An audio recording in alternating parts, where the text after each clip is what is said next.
सबसे पहले तो आप सबको मेरी तरफ से बहुत बहुत ईद मुबारक। और मुझे कुछ रिक्वेस्ट आ रही थी कि काफ़ी दिन से मेरा कोई नया व्लॉग नहीं आया, तो स्पेशली उनकी रिक्वेस्ट पर मैंने ये वाला व्लॉग बनाया है। इसमें मेरी ईद की पूरी एक्टिविटीज़ हैं कि हम लोग कहाँ पर गए थे और क्या क्या बनाया था। तो बात शुरू करते हैं शीर खुरमे से, जो हमारी ईद की ट्रेडिशनल रेसिपी है।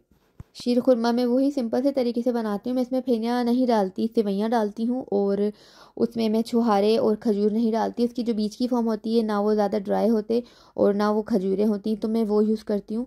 उसके अलावा मैं उसमें थोड़ा ज़ाफ़रान भी ऐड कर देती हूँ, और एंड में मैं उसमें क्रीम भी डाल देती हूँ, उससे थोड़ी थिकनेस आ जाती है। उसके बाद एंड में उसको बादाम से गार्निश कर देती हूँ, तो शीर खुरमा मेरा हो जाता है रेडी। तो इससे एक दिन पहले मैं शीर खुरमा और शामी कबाब और चपली कबाब और उसके अलावा छोले वगैरह सब रेडी करके रख देती हूँ, ताकि अगर कोई मेहमान आए तो हम उसको आराम से सर्व कर दें। और छोले मैं एक साथ ही कुकर में बॉयल करके रख देती हूँ, अच्छी तरह से गला के, ताकि जब जब ज़रूरत पड़े तो उसको निकाल के उसी वक्त चाट बना के यूज़ कर लें। बॉयल छोलों के अंदर मैं बॉयल पोटैटो ऐड कर देती हूँ और थोड़ी सी प्याज और टमाटर भी। उसके बाद मैं दही के अंदर थोड़ा सा चाट मसाला मिक्स करके उसको ऊपर से गार्निश कर देती हूँ।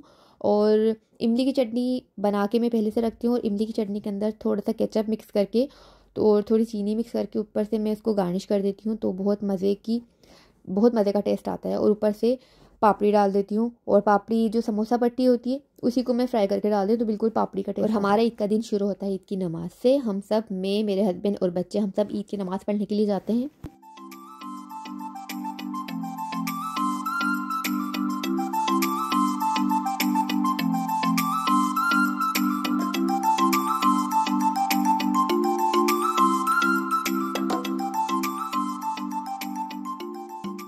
देर तो हमें हमेशा ही हो जाती है, लेकिन इस मरतबा हमें कुछ ज़्यादा ही देर हो गई कि हम मस्जिद के अंदर, हमें जगह ही नहीं मिली, तो फिर हमें बाहर नमाज़ पढ़नी पड़ी, क्योंकि रश बहुत ज़्यादा होता है, मस्जिद फुल हो जाती है, बहुत सारे लोग बाहर नमाज़ पढ़ते हैं।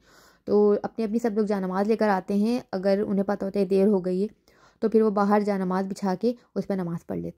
लेकिन कभी कभी हैरत होती है कि फ़्रांस जैसा कंट्री है, वहाँ पर आप कोई इनको अरेंजमेंट करना चाहिए कि ईद के दिन लोग कहाँ नमाज़ पढ़ेंगे। कुछ कारपेट या कोई भी चीज़ हल्की फुल्की बिछा सकते हैं ग्राउंड में बड़ी सारी, लेकिन नहीं, सब अपने अपने हाथ में बेचारे जानमाज़ें लेकर आते हैं और फिर उसके ऊपर नमाज अदा करते हैं। और कुछ लोग तो जानमाज़ नहीं होती तो फिर अपनी अपनी जानमाज़ें वो उसको आड़ी कर लेते हैं, उस पर नमाज़ पढ़ते हैं। खैर, नमाज अदा करके हम लोग घर वापस आए अपना फेवरेट नाश्ता ख़रीद कर। और फेवरेट सिर्फ मेरा नहीं, पूरे फ्रांस का ही फेवरेट नाश्ता है वो, उसका नाम है पान और शोकोला। और तकरीबन 90% लोग जो है फ्रांस में यही नाश्ता करते हैं, और स्पेशली वो फ्रेंच रेसिपी ही है। क्रोसेंट, जिसे हम खोसों बोलते हैं फ्रेंच में, और पाव शुक्ला, और इंग्लिश में हम क्रेसेंट बोलते हैं। मैं तो भूल गई कि हम लोग पाव शुक्ला को इंग्लिश में क्या कहते हैं हम लोग, क्योंकि इसको पाव शुक्ला ही कहते हैं। तो इसको आके मैंने हल्के हल्के गर्म किए घर में अवन में, और उसके बाद फिर मैंने उसके साथ कॉफ़ी के साथ मैंने सर्व किया, और फिर हमने उसका नाश्ता किया। नाश्ते वगैरह से फ्री होने के बाद हमने अपनी अपनी फैमिलीज़ को कॉल्स करी ईद मुबारकबाद के लिए, क्योंकि यही मौका होता है और यही हमारी ईद होती है। जो लोग बाहर रहते हैं वो फिर वीडियो कॉल्स पे ही ईद मुबारकबाद वगैरह रिसीव करते हैं और देते हैं, क्योंकि मिलना जुलना तो इतना होता नहीं है इतनी दूर से। तो थैंक्स टू व्हाट्सअप कॉल्स में 2-3 घंटे गुजर गए, पता ही नहीं चला टाइम का बिल्कुल भी। और उसके बाद फिर मैंने लंच की तैयारी करी। मैंने चिकन जलफ्राइज़ी पहले से बना के रख दिया था एक दिन पहले। मैं बोन्स के साथ ही बनाती हूँ, क्योंकि उससे ज़्यादा टेस्टी लगता है। बोनलेस का मैं नहीं बनाती चिकन जलफ्राइज़ी। तो मैंने चिकन जलफ्राइज़ी बनाया सिंपल, जो राइस होते हैं उनके साथ। उसमें मटर डाल दिए थे, थोड़े पुलाव मसाला डाल दिया था और मटर डाल दिए थे। तो ये समझ लो कि मेरा चाइनीज़ रेडी हो गया था। लंच के बाद फिर शाम में हमारी एक पड़ोसन आ गई थी। बहुत ही ज़बरदस्त कुकीज़ बनाती हैं वो, पिज़्ज़ा और कुकीज़ अक्सर वो लेकर आती हैं। तो इस मरतबा भी उन्होंने कुकीज़ बनाए थे, तो वही हमने फिर शाम में वही कुकीज़ और थोड़ा रिफ़्रेशमेंट खाया। तो ये हमारा डिनर हो गया। फ्रांस में और जितने भी कंट्रीज़ जो मुस्लिम कंट्रीज़ नहीं है, वहाँ पर लोग एक ही दिन ईद मना पाते हैं, क्योंकि वहाँ पर कोई छुट्टी नहीं होती। अगर स्कूल जाना है या फिर किसी को अगर कॉलेज जाना है या फिर काम वगैरह पे जाना है तो जाना पड़ता है। तो लेकिन अगर जैसे इत्तेफाक से बुध था, बुध के दिन सारे स्कूलों की छुट्टी होती है नॉर्मली, तो इत्तेफाक से ईद भी वेडनेसडे की पड़ी थी, तो इसलिए छुट्टी नहीं करनी पड़ी। अदरवाइज़ हम लोग छुट्टी करवा लेते हैं, और मेरे हस्बैंड भी छुट्टी कर लेते हैं और बच्चे भी छुट्टी कर लेते हैं। फिर वो, क्योंकि हमें नमाज़ वगैरह पढ़ने के लिए जाना होता है इसलिए। तो ये छोटा सा डिसएडवांटेज है आई वुड से।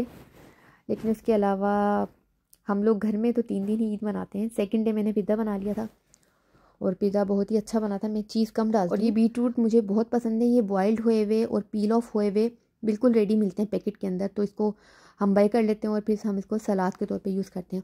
और ये स्वीट पोटैटो है जिसे हम शकरकंदी कहते हैं, इसको ये मैं बनाती रहती हूँ, बहुत ईजी बनाना। इसको पील ऑफ करके बिल्कुल साफ़ करके और इसको चाट मसाला या फिर सॉल्ट एंड पेपर वगैरह डालकर थोड़ा सा ऑयल डालकर इसको मैरिनेट कर लेती हूँ मैं 1 घंटे के लिए। और उसके बाद मैं इसको अवन में रख देती हूँ 40 मिनट के लिए। 30 to 40 मिनट में बहुत अच्छी सी गल जाती है, बिल्कुल सॉफ्ट हो जाती है और ये बहुत मज़े की लगती है। फिलिंग के लिए बेस्ट है क्योंकि रोटी वगैरह तो ज़्यादा हम लोग नहीं खाते, तो ये फिलिंग के लिए बेहतर है।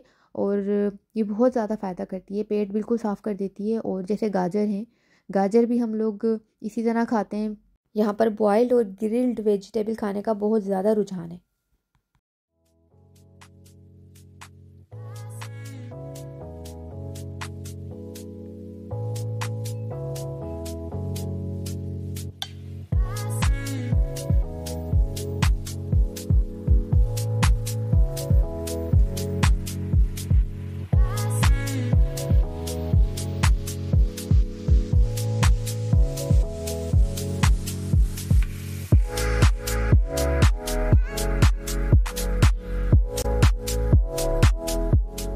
ईद के तीसरे दिन मैंने बहुत ही स्पेशल बनाया और मैंने ये बनाया कि मैंने कुछ भी नहीं बनाया क्योंकि इतना कुछ रखा हुआ था, छोलों की चाट, दही बड़े और पिज़्ज़ा, कबाब, पता नहीं क्या क्या, तो जो भी कुछ फ्रिज में था तीसरे दिन हमने वही सब कुछ खाया। अगर आपको मेरी वीडियोस में, मेरी रेसिपीज़ में कुछ चीज़ नई, कोई डिफरेंट या कुछ और लगे तो कमेंट ज़रूर कीजिएगा, क्योंकि मेरी जो कुकिंग है वो थोड़ी सी डिफरेंट हो गई है। I am not a Pakistani cook any more. French और पाकिस्तानी और इटालियन ये सब जो है ना, यूरोपियन डिशेस वगैरह, ये सब मिक्स हो गया, एक फ्यूजन बन चुका है। तो ये मेरा कुकिंग स्टाइल अब थोड़ा सा डिफरेंट हो गया है ना, क्योंकि मैंने और भी ऐसी वीडियोस बनाई हैं जो मैं अपलोड करने वाली हूँ। तो मिलते हैं ऐसी ही किसी नेक्स्ट वीडियो में, तब तक के लिए अपना बहुत सारा ख्याल रखिएगा। ओके, अल्लाह हाफिज़।